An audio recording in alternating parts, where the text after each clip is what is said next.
ఖమ్మం జిల్లా బుర్హాన్పల్లికి సంబంధించినటువంటి తండ్రి కుమార్తెల యొక్క మరణానికి సంబంధించిన విషయంలో ఇది ఒక మిస్టరీగా మారింది. అయితే రాము తన పెద్ద కుమార్తె దివ్యనైని ఇద్దరు రక్తపు మడుగులో ఉన్నారు, పడిపోయి ఉన్నారు. సుమారుగా 3 రోజులు అయిపోతుంది వాళ్ళు చనిపోయాయనేది స్థానికులు చెప్తున్నమాట. సో కుళ్ళిపోయిన వాసన వచ్చింది ఆ ఇంట్లో నుంచి అని అంటే ఎన్ని రోజులు అవుతుందో చనిపోయి అర్థం చేసుకోండి. సో భార్య అండ్ చిన్న కుమార్ ఇద్దరు కూడా అపస్మారక స్థితిలో ఉన్నారు. అయితే అదే రోజు ఉదయాన్నే భార్య బయటికి వెళ్ళొచ్చింది. ఉదయం 9 గంటల సమయానికి టిఫిన్ కూడా తీసుకొచ్చింది. భర్తకి హెల్త్ బాగాలేదు, ఫీవర్ వచ్చిందని కూడా బయట స్థానికులకి ఇరుగు పొరుగు వారికి చెప్పినట్టుగా ఒక నైబర్, అంటే రామునిటువంటి ఇంటి దగ్గర ఉన్నటువంటి ఒక ఇరుగు పొరుగు నైబర్ చెప్తున్నమాట. సో మరొక నైబర్ కూడా మాట్లాడుకొచ్చారు. అసలు రాముకి అండ్ రమ్యకి ఎటువంటి విభేదాలు ఉండేవి, ఏమైనా గొడవలు ఉన్నాయా, సో ఎందుకు ఈ రకంగా ఆ భార్యపై అనుమానం వ్యక్తం చేయాల్సి వచ్చింది, లేదంటే ఇంకా మూడో వ్యక్తి ఎవరైనా వచ్చారా? ఒకసారి ఆర్టీవీతో ఆ నైబర్ మాట్లాడుకొచ్చారు. ఆయన ఏం మాట్లాడారో చూద్దాం. ఫోన్ చేసి ఇట్లా మెడిసిన్ ఉన్నాయి బాబాయ్ తీసుకురారా, హాస్పిటల్లో ఆపరేషన్ చేయాలి అంటే తెస్తలేకపోయినామా, హాస్పిటల్కి వచ్చి ఇచ్చి నేను ఇంటికి వస్తా అని చెప్పింది. సరే ఇవ్వు అన్నా. అంటే ఎందుకు రా మరి నువ్వు రావంటే నాకు చేతగట్లేకపోయినావా, నేను రాను అంటే సార్ నువ్వు రాకుండా మళ్ళీ మెడిసిన్ అన్న తెచ్చియ్యి అని చెప్పిన. అంటే తెస్తలే అన్నాడు. అన్నాక మేము ఉదయం నుంచి చేస్తుంటే మధ్యాహ్నం ఎప్పటికో వచ్చినాం మేము హాస్పిటల్కి. ఎన్నిసార్లు ఫోన్ చేసినా కానీ ఫోను లిఫ్ట్ చేయట్లేదు సార్. లిఫ్ట్ చేయకుండా 10 సార్లు చేస్తే 10 సార్లకి ఒక్కసారి చేసింది, ఒక్కసారి ఎత్తింది. ఎత్తి అత్తయ్య ఈయన పడుకుంటూ చేత కావట్లేదని పడుకున్నా అది అంటే పడుకుంటే హాస్పిటల్కి మరి మందులు కావాలి అమ్మాయి కొంచెం ఇచ్చిపోను ఓపీ చేసుకోను అంటే ఆయన ఒక అరగంటకు వస్తాడు అత్తయ్య అన్నది. అరగంటకు వస్తాడంటే సరేలే అరగంటకు వచ్చి ఇవ్వనన్నా. అరగంట పోయింది, గంట అయింది రావట్లే. ఆపరేషన్కి రెడీ చేస్తారు మా సార్ని. అయితే ఇట్లా అమ్మాయి ఇట్లా హాస్పిటల్కి రెడీ చేస్తారంటే అన్నదిగా మళ్ళీ వస్తలే అత్తయ్య పడుకుండు, వస్తలే అత్తయ్య పడుకుండు మొన్నటి నుంచి అంటుంది. అంటే అదేందమ్మా హాస్పిటల్ ఆపరేషన్ టైం అవుతుందమ్మా ఎట్లా అంటే ఇక ఎన్నిసార్లు చేసినా ఇంక ఎత్తట్లేదు. మళ్ళీ 10 సార్లు చేసి ఒకసారి ఎత్తి వస్తాడని చెప్తుంది. నైట్ 10 వరకు కూడా ఇదే నేనేం చేసినంటే ఈ మందులు రావు ఏం రావాలని చెప్పి మళ్ళీ తీసుకొని మెడిసిన్ ఆపరేషన్ చేయట్లా ఇచ్చేసిన. ఈ లోపల ఆపరేషన్ అయిపోయింది. నైటు 10కి ఫోన్ చేస్తే అప్పుడు కూడా ఎత్తకుండా మక్క ఫోన్ చేసింది నాకు. వాళ్ళమ్మ ఫోన్ చేసి ఏంద్రా ఏడున్నవరా అంటే ఇటు హాస్పిటల్కి వచ్చినాక ఈయనకు ఆపరేషన్ అయితే మరి చెప్పకపోయినా నాకు నేను వద్దునా అన్నది. అంటే నేను అనగా ఏమో లెక్క ఏముందిలేగా మేము వస్తాంలే రేపు ఎల్లుండిలో వద్దులే నేను వస్తా అంటే వద్దులే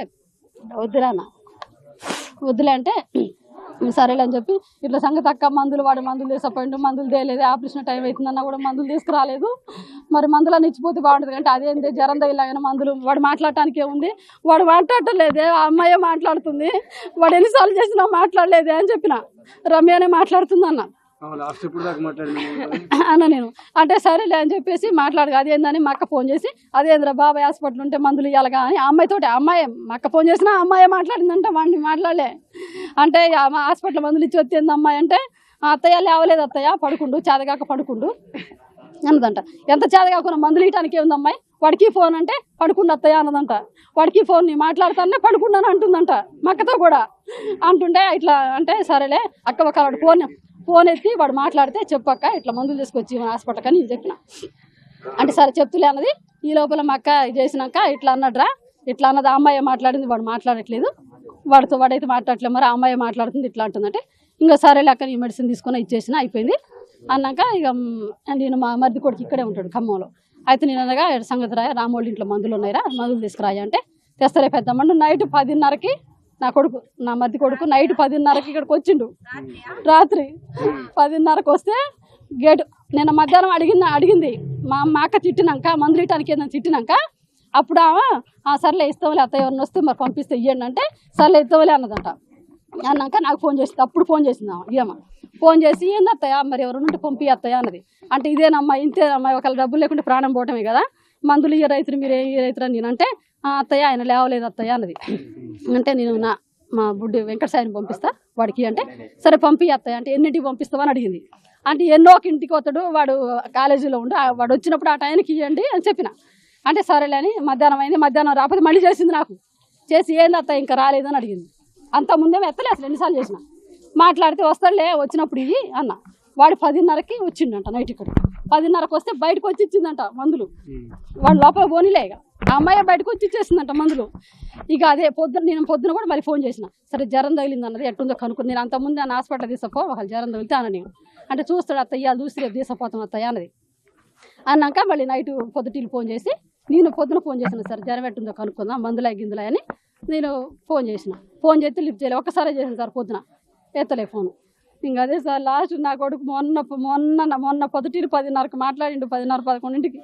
ఇక 2 రోజులు కూడా ఆ అమ్మాయి ఎత్తుతుంది, ఆ అమ్మాయి మాట్లాడుతుంది, నా కొడుకుతో మాట్లాడి లేదమ్మా. అంటే అంత ముందు కూడా ఏదో గొడవలు ఉన్నాయి ఆ అమ్మాయి మొండిగా చేస్తుంది సార్, మొండిగా చేస్తుంది, ఏదన్నా మొండిగా వైఖరి. వీడు ఎంత దిగమింగుతాడో, ఎంత కోపం ఉన్నా కానీ సరే ఆ అమ్మాయి దారికే పోయిండు. ఇంకా ఇప్పుడు మొండిగా చేస్తుందని గతంలో కూడా ఒకసారి ఏదో గొడవ అయితే ఇంట్లో మందు పిల్లకు పోసింది, మందు తన తాగింది, సావంచులో పోయి వచ్చారు వాళ్ళు. ఇట్లా చేసింది సార్, ఏం చెప్పాలి సార్. ఏం పని చేస్తాడమ్మా ఆయన? రిపోర్టర్ చేస్తారండి.